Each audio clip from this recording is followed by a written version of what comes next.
Welcome. Today we are looking at the interrelationship between all the living things and non-living things. And we are starting with human beings and God. The interrelationship between human beings and God. They depend on God on the most essential requirement of life. They are less powerful than God. They are obliged to obey God. Human beings' disobedience to God's command leads to punishment. Human beings offer sacrifices to God to maintain a good relationship. Natural calamities are believed to be controlled by God and are beyond human beings. Relationship between human beings and animals. Domestic animals, for example, cattle, sheep, and goats are used as food. Cattle are used to pay dowry. Possession of animals indicated wealth and prestige. Hides and skins are used to make shoes and clothes.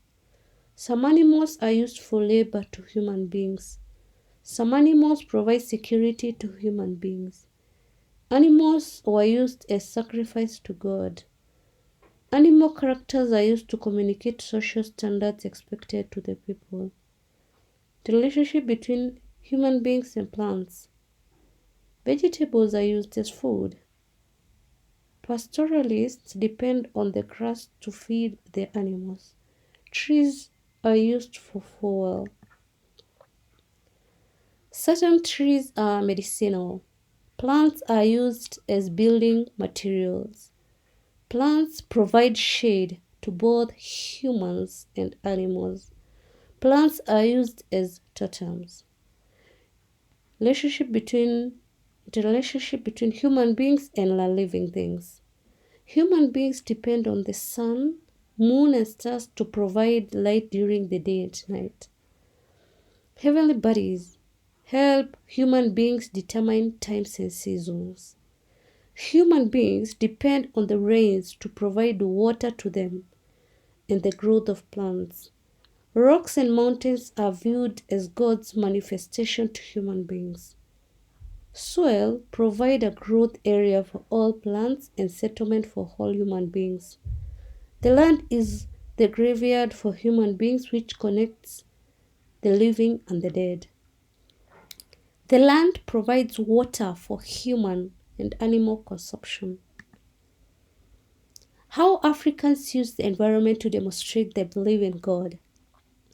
They use land responsibly. They set aside sacred places for worship. They set aside totem animals regarded as sacred. They pray while facing a particular object regarded as a symbol of God's presence. They use soil during the oath. They protect the land as a God-given resource. They share resources from the land. They offer the best produce from the land to God. They pour libations during initiation on the land to connect with God. They burn sacrifices from animals to God to appease Him. Roles of God, Spirit, ancestors, and divinities. Roles of God. He protects human beings from evil. He is the given sustainer of life. He comforts the sorrowful. He cares for His creation and is invoked during times of need. He answers prayers. He controls the spirits and divinities. He punishes the wrongdoers. He gives power to religious specialists. He gives the order to the universe and controls it. He speaks to human beings through seers. He is the guardian of morals and ethical order. Role of spirit. Some are manipulated by human beings to cause harm. Some can possess religion specialists, for example, medium. Bad spirits sometimes possess people. Spirit guard sacred places. They intercede for people before God. Spirits relay God's response to human beings. Role of ancestors. They mediate between God and the people. They avert the consequences of curses. They are the founders of different ethnic groups. They provide names for the newborns in the families. They give a sense of identity and belonging to the community. They give blessings to the living. They protect families against calamities. They warn the living against impending calamities. They safeguard traditions and ethics. They assist the specialists in their work. They punish the wrongdoers. They welcome the dead in the spiritual world. They guide the living in their day-to-day activities. Role of divinities. They control natural forces. They act as God's agents. They helped in explaining mysteries of life. They offered protection to the human beings. They offered solutions to the problems in society.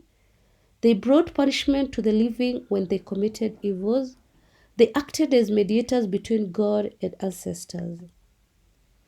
The responsibilities of the living towards God, spirits, and the ancestors.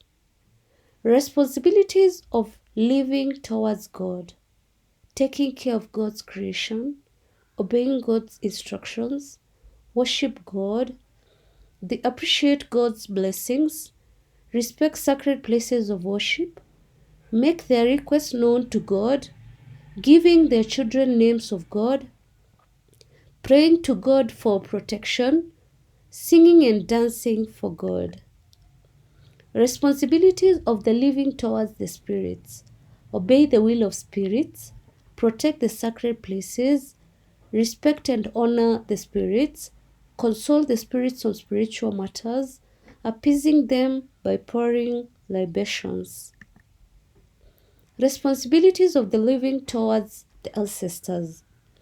Naming children after them, pouring libations to appease them, taking care of the graveyards, making sacrifices and offering to appease them, consulting them in times of need, inviting them to ceremonies, invoking their names during prayers, managing their property wisely, building shrines for them, praising them through songs, teaching children about them, obeying their commands and wishes. Did you understand? Kindly let me know in the comment section below. Also, let me know what video you can look at tomorrow. Thanks a lot for subscribing and listening to me. God bless you.